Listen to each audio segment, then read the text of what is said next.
Hey there, everybody. This is Nice God, and this is why we have post production where I can fix these. Yes. Although I might just leave this in because that's a great way to start a podcast, isn't it? I mean, for our first podcast, yeah, I think we should leave that in. I think you should still redo it, but I think you should leave that in, and I think it's really cute. This is the Nice Goblin Podcast. I am your host, Nice Goblin 94, joined by the lovely Mystic. Hi.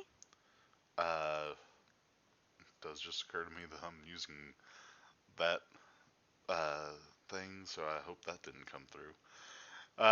Can you tell that we're new at this? But we are gonna look at some good news, answer a question from the book of questions, and just try to get away from it all for a little bit. So grab a snack, grab a drink, and let's get to some fun. So first up, Mystic, you got something to share today? Do I? Do I have something to share today? Man, I hope so, considering we were looking at the stuff. Um, I thought About we were gonna the, start with yours first. I thought we were starting with the dogs. No, I thought we were gonna start with the NICU first, All right, yeah, we can start with the NICU. because that's kind of way more important to me. It was really cool. Yeah, true. And Um, you found that story, so I feel like you should be the one to talk about it. all right, I'll talk about it. So, as we all know, I know that we said we were going to try to have some fun, and Hurricane Laura is not exactly fun, but it happened.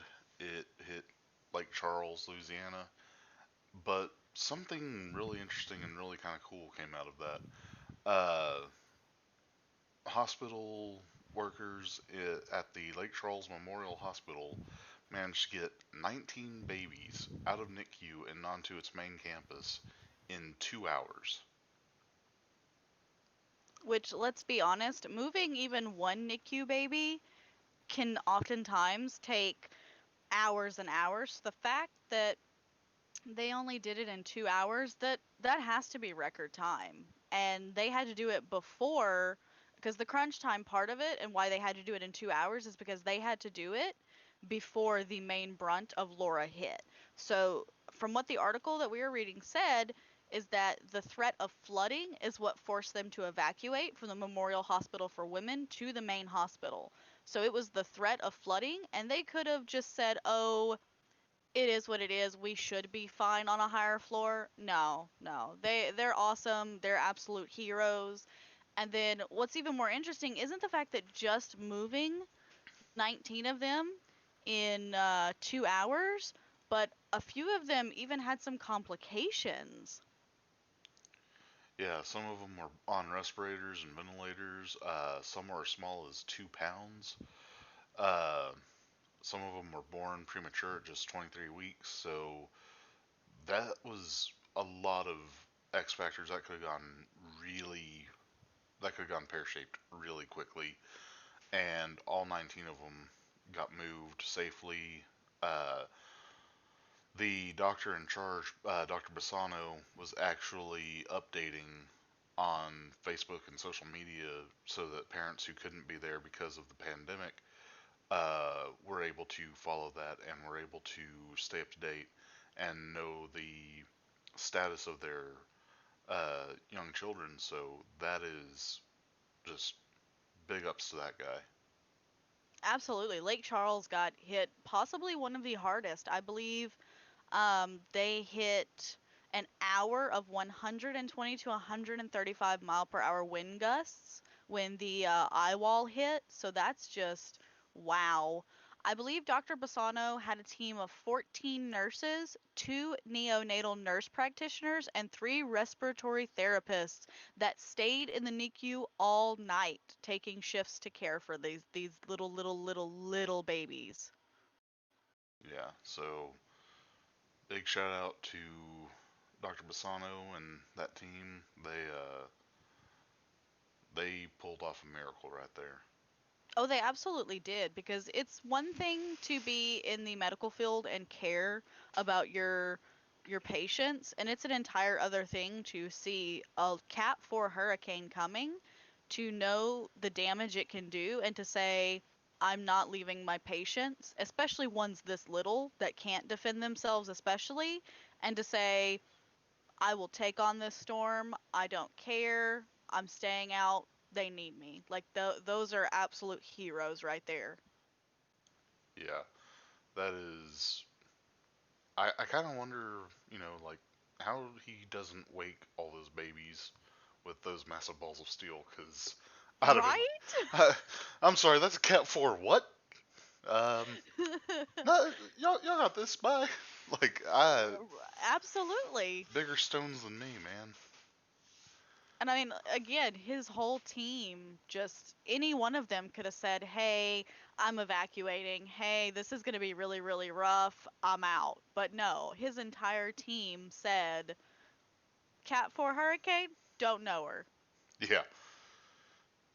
So that is just something that we want to give a shout out to Dr. Juan Basano and the 14 nurses, the two neonatal nurse practitioners, and the three respiratory therapists. We want to give a big shout out to all of them for taking care of those babies and getting them to safety during a Cat 4 Hurricane Laura, which can I just mood whiplash and say I'm a little disappointed because I love storms. So I was really kind of looking forward to some nice heavy rain, and it took that hard right and missed us entirely. Oh, it missed you entirely, honey. It hit me. I've got videos of the storm where it hit me and I lost power for a couple of days, like on and off. It was heck. But all right, so now we'll On the subject of warming your heart, because let's just admit it, that's a very badass and heartwarming story. You know, we often know that animals are very caring creatures, especially dogs. Dogs are through us thick and thin, no matter what. But we also know that dogs sometimes don't get along great with cats. You know, we always see the cartoons and the caricatures of puppy dogs chasing kitty cats and trying to beat them up. Well, how about this story out of Phoenix, Arizona? There is this rescue dog who came out of the Sunshine Dog Rescue based out of Phoenix. Her name is Georgia. She is an Australian Shepherd mix. She was found living at a gas station near the US Mexico border, and they found out she was pregnant. Sadly, none of those puppies survived. They were all born prematurely, and she became very, very depressed and heartbroken, as I'm sure any of us would be at losing our babies. Well, Osa, who runs the Anita Osa, who is the founder of this rescue, decided to put out a call and see if there were any other, puppies that maybe lost a mother to see if, hey, it won't fix it, but it'll kind of help, make a space in this mother dog's heart that is, bleeding and open and just she needs puppies to take care of, and there's puppies who may need a mother. Well, she put out the call on Facebook, and instead of getting a group of puppies, she ended up with a trio of orphaned kittens. And let me tell you, when we say dogs are man's best friend, I think we should say that dogs are everyone's best friend. Osa found that there was an instant bond with this mother and these three kittens. She said, I introduced them to her gently. I first brought one out and let her sniff it. She seemed to accept it, so I brought the others out. It was amazing to see how she instantly calmed down. And even though her milk production is low, she is allowing these new kittens to actually nurse from her. man, that Like, is how? Wow. Just wow. that is something else. Yeah, I'm much more of a dog person than a cat person, but dogs are everybody's friend. They really are. I've found that the caricature of dogs always chasing cats and being mean to them is actually pretty rare. Dogs really do just love everybody. And then also just a mother's heart doesn't see, race differences, species differences. This was a mother dog who lost her babies, who was trying to heal and She just saw babies in need. And there's many stories of this, but I don't know that I've really heard any of dogs and cats. I've heard of a dog that took in, I think they were like baby squirrels or something like that, but I haven't really heard stories of kittens.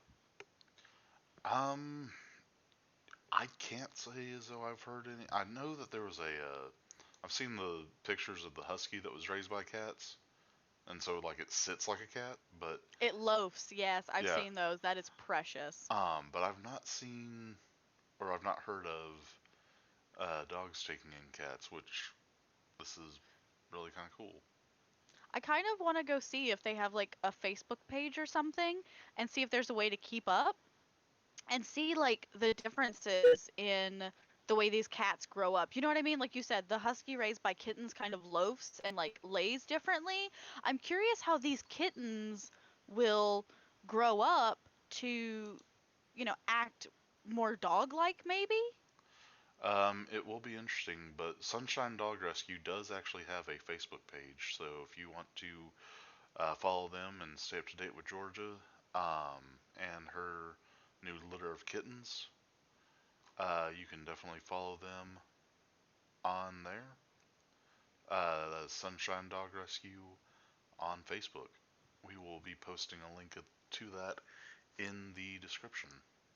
And I actually just found their actual website. So we will include that as well, of course. And it looks like they have another thing that happened with a paralyzed puppy. So if you are into, animals conquering the odds and being awesome, I definitely think you should go check that out. That is beautiful news in dark times. Yeah, which, let's face it, 2020 has been pretty bleak, all things considered. It has, but stories like the NICU people just being excellent and this dog showing true motherly nature has really little stories like that have really made a difference this year. Yeah. And our last quick little tidbit of uplifting news: 13-year-old Florida Boy Scout creates device to help save people from drowning. Um, this young man is wanting to make a difference in his community. His name is, I believe that is Kyle Hajik. I could be incorrect. We will, of course, link all of this down in the description below. So if we butcher these names, I am so sorry. yeah, We are doing our best. We are from Texas, so we kind of say things the way that we want to. yeah, Texas does not all the Texas accent does not always lend itself to certain pronunciations very well.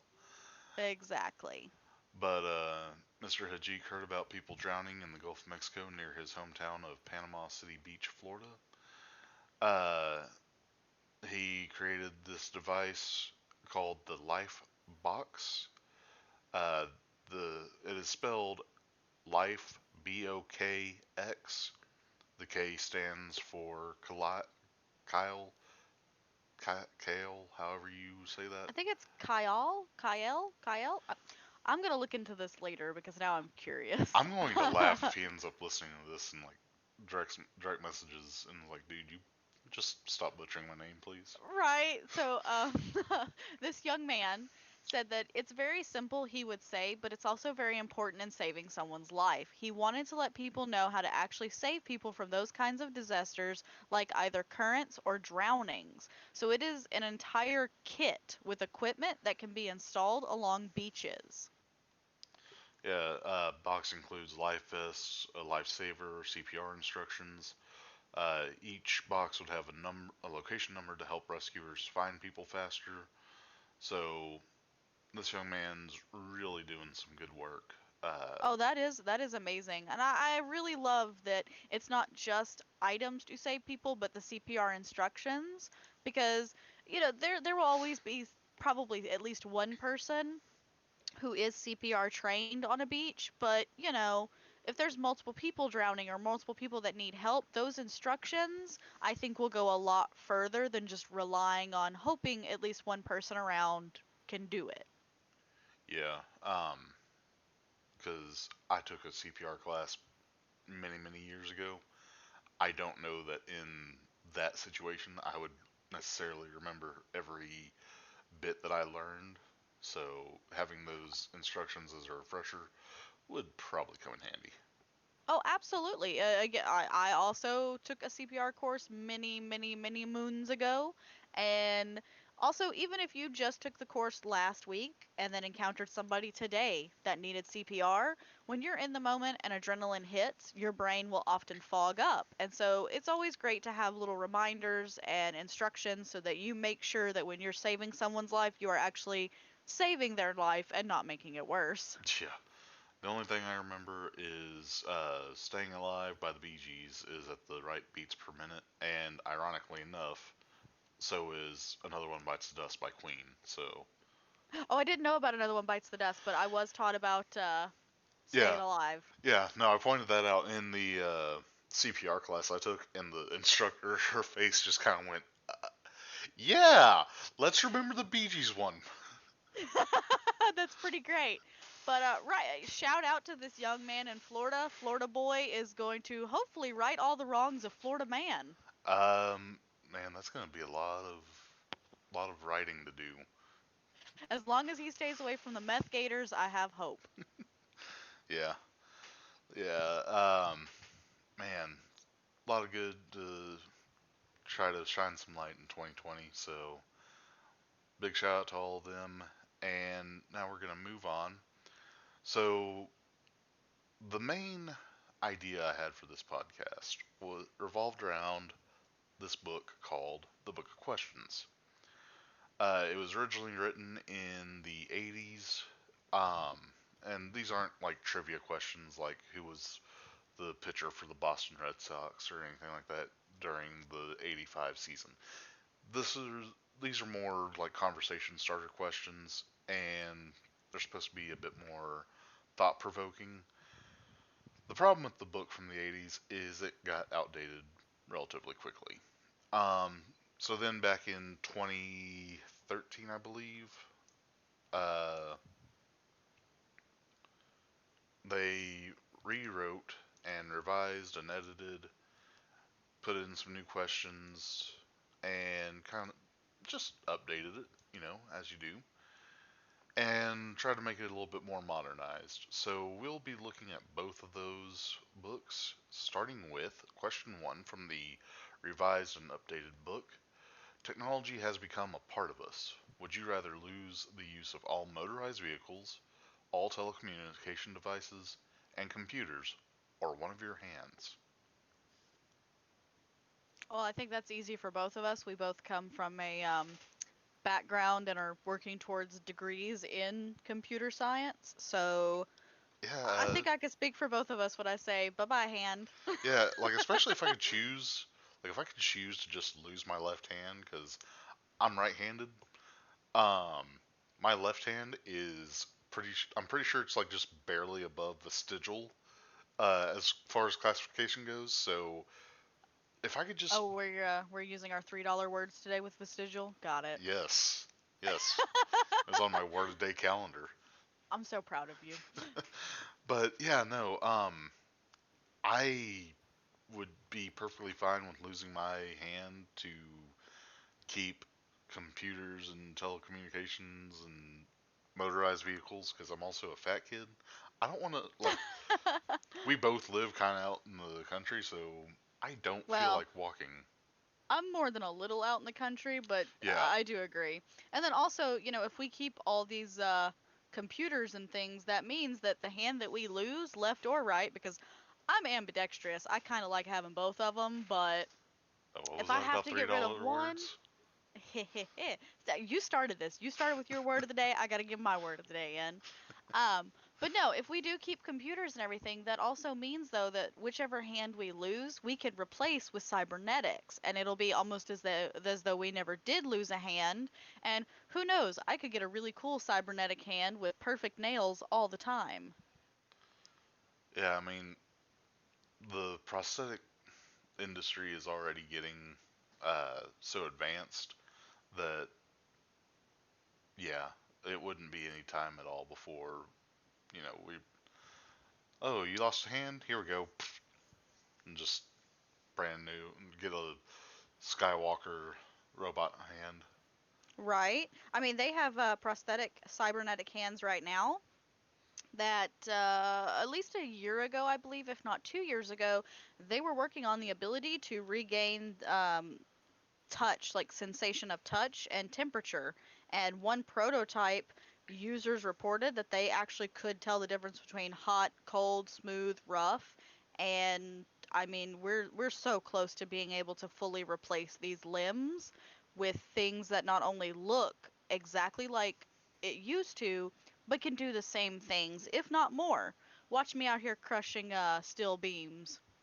See, I'll be honest, I would not want the heat setting, like the heat sensor or whatever, just so I could mess with people and like I'd have a glove on the prosthetic hand and just leave it on something I know is supposed to be like scalding hot, just to mess with people. But I'm just I that way already sometimes. do that. We know I don't have nerve endings in my hands, so I already freak people out. I That is true. I think I'd love to freak them out even more.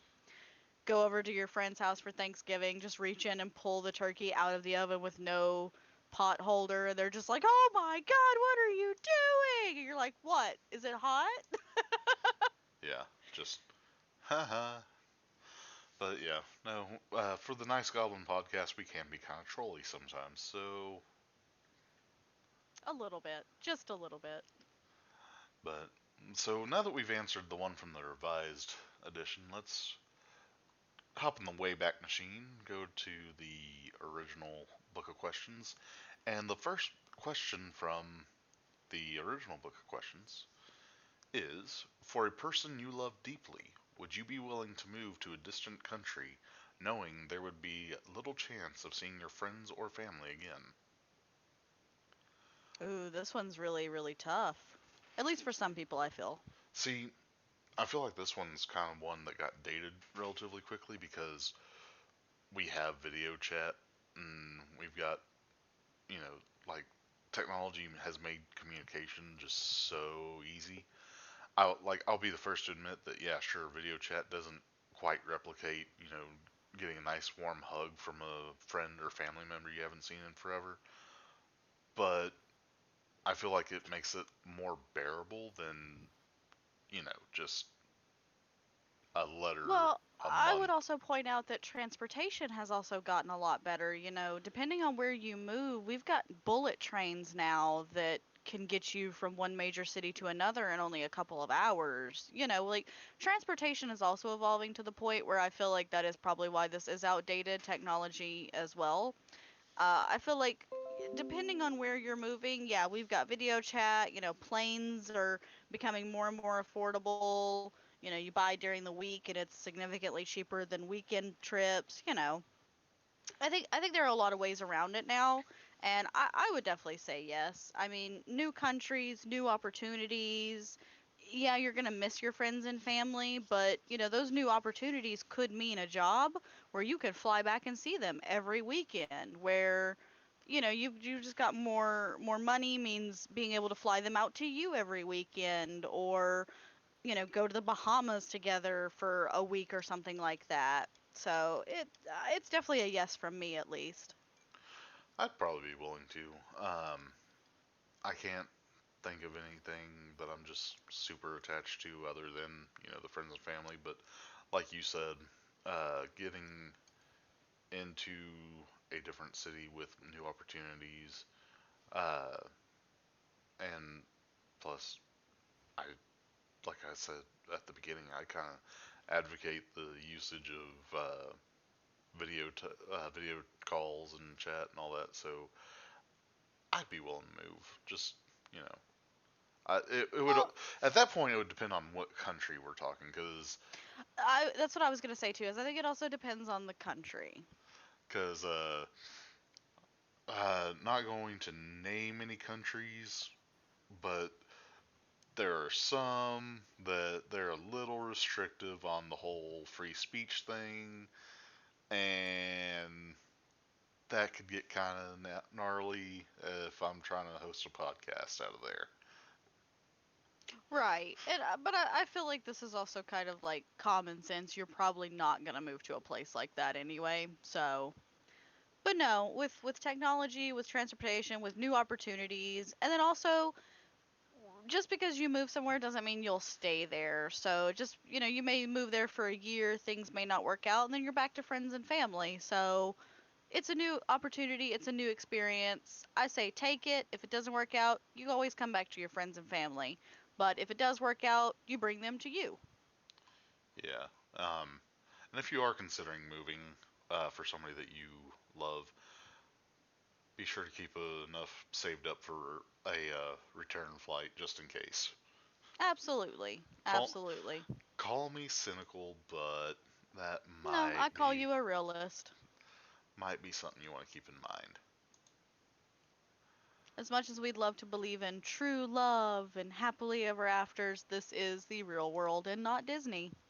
Right? But if Disney wants to hook me up with the ability to talk to animals, call me. Let's see. I think honestly, if I'm going to have to steal something from Disney, if I could get that the ability to transform like Merlin from Sword of the Stone, Ooh, yes. like heck yeah, dude Like I became a said, dude became a germ. Like that's right. I haven't watched that in a hot minute, Merlin so too strong. Merlin OP, please nerf.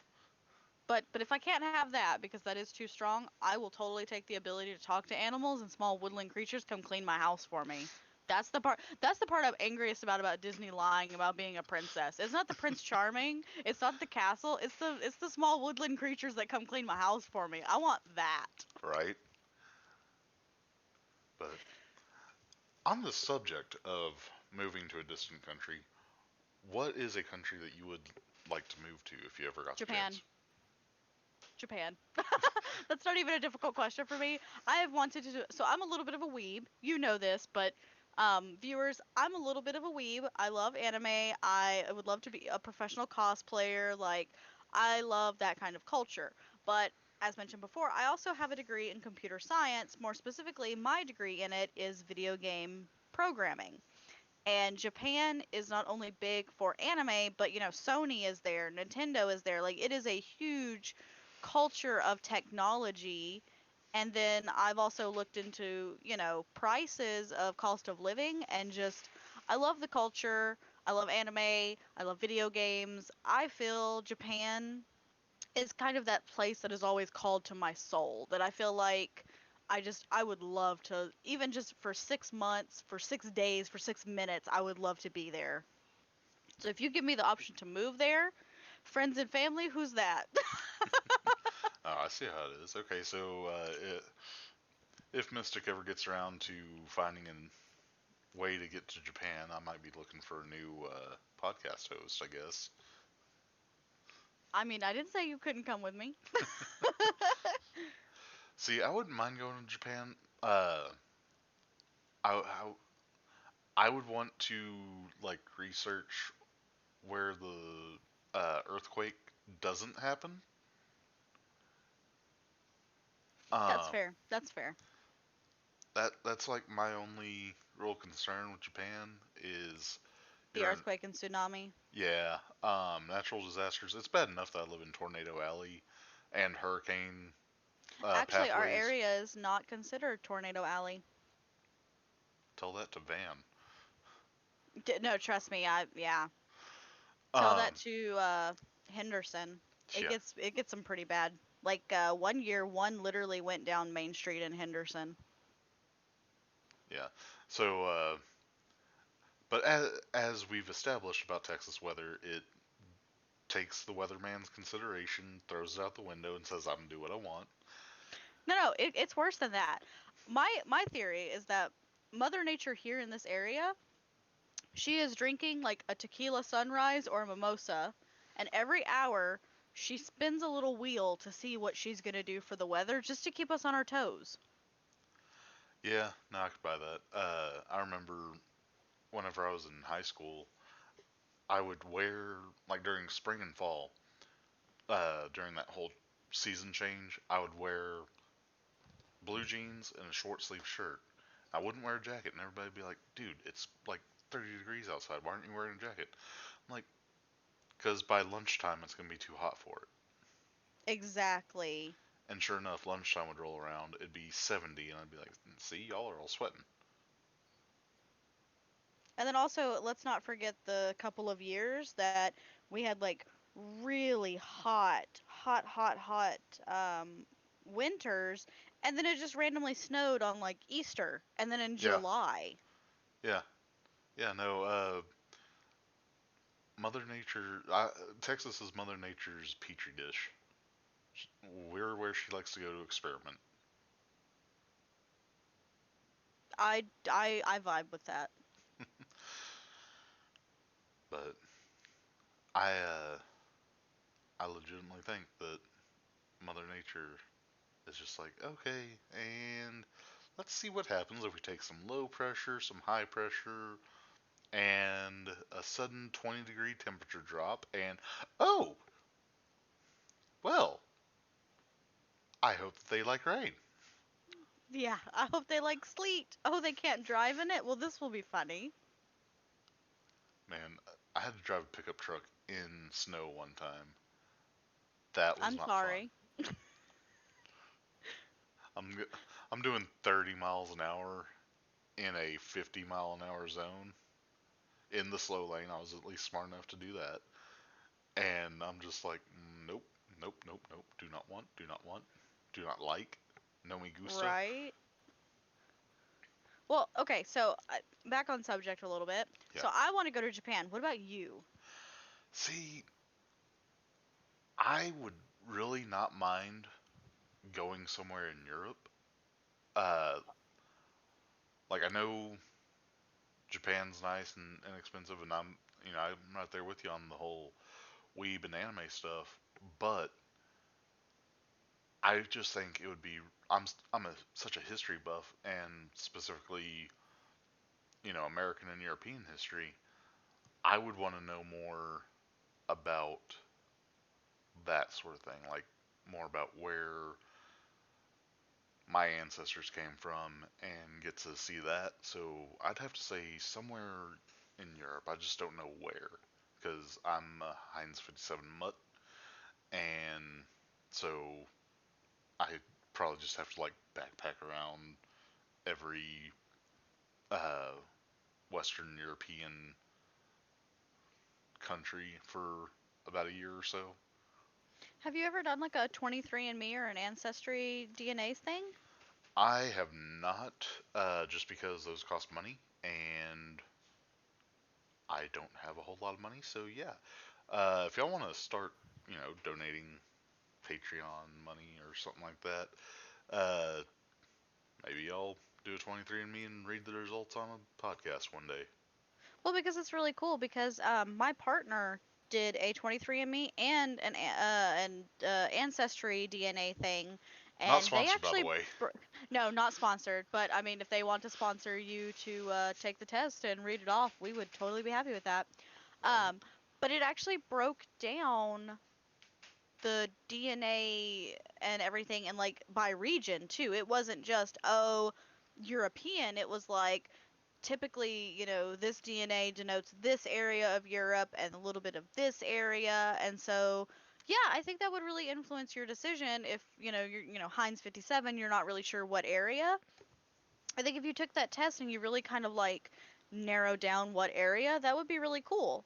And then, I could come backpack with you for a little bit and then we could go hang out in Japan and we'll basically be roommates every other weekend with each other. Right.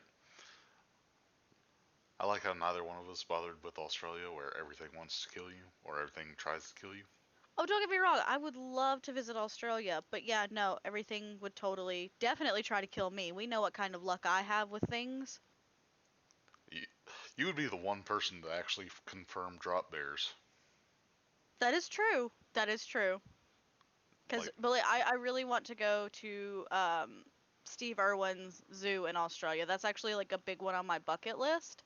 I want to go only for that and then leave immediately before something kills me. the I yeah, I could vibe with that. Go down there, spend a day at the zoo, and then immediately get on a plane out of there. Exactly. And of course, I've already missed my opportunity. I was hoping that I would walk into the zoo and Bindi Irwin would see me and fall in love with me, and then I would just be part of the family, and I would get like that magical Australian protective barrier that like no animal would kill me. But here we are. She's already fallen in love, and ugh. Apparently, they're expecting a child. Oh, I didn't see that. I will definitely have to catch up. It's been a hot minute since I've really read, I guess, quote unquote, celebrity news.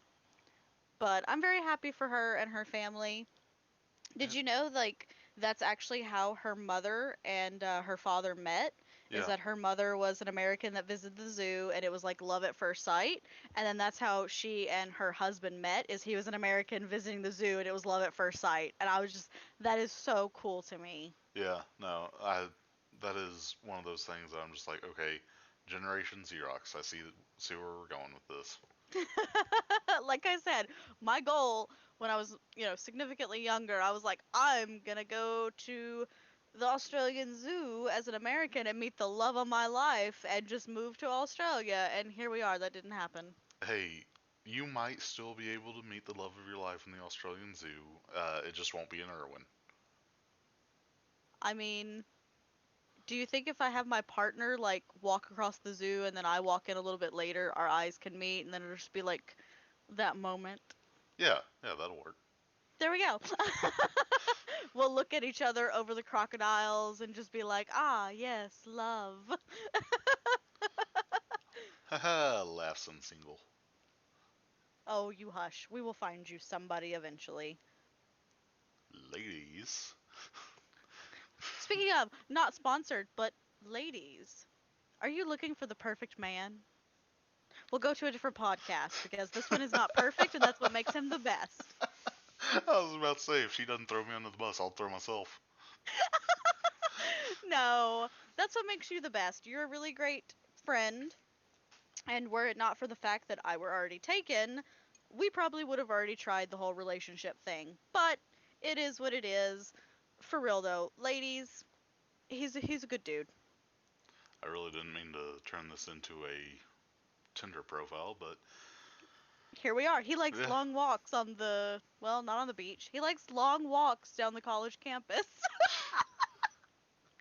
um, not anymore. Good lord. well, not for now. We'll see if we can get you back. No, the local junior college has confirmed a few cases of that thing that's going around that we're not going to mention by name because YouTube doesn't like it. And yeah, no, I choose life. I choose life for you too. But well, ladies and gentlemen of the internet, thank you for joining us. If you have enjoyed this, feel free to follow us on all of our socials, which will be down in the description below. While you're down there, go ahead and leave a comment. Click the subscribe button. Put the bell on so you can be notified. Oh my god, I see why YouTubers hate saying all this. I feel like such a shill. Right? Also, don't forget, I don't know if you said to like the video, but also like the video. That too. Because likes, if you don't like it, dislike it. Let us know that you don't like it. Leave a comment even if you don't like it because it lets us know what we can improve on. And liking, disliking, commenting, negative or positive, gives us something for the algorithm. So either way, you're helping us out and we really appreciate it. And we would love to improve. We just need to know what to improve on. Absolutely. Couldn't have said it better myself. So, thank you for joining us on this inaugural episode of the Nice Goblin Podcast. We hope you will join us next week. Absolutely, because hopefully you'll join us every week. Hint, hint, nudge, nudge, click the bell. I'm leaving that in. I was going to, like, I had my finger over the stop recording button, and then you jumped in with that. I'm probably going to leave this in too. Just hit stop.